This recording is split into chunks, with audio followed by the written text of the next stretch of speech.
நிலவொன்று நடந்தது சுவடுகள் மனதிலே.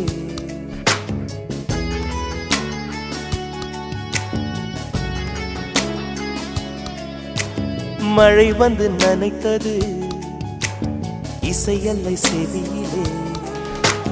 கொலுசுகள் கீர்த்தனை யார் அந்த தேவதை? விழிகளில் விரிகிறாள் யார் அந்த தாமரை? இது ஒரு புதுவித பரவசம், மயக்குது இசை என்னும் அதிசயம். நிலவு பாட்டு நிலவு பாட்டு ஓர் நாள் கேட்டே. மூங்கில் காட்டில் நாளும் படித்தே. அந்த இசையின் ரகசியம் இரு உயிருக்கு புரிந்தது. இரு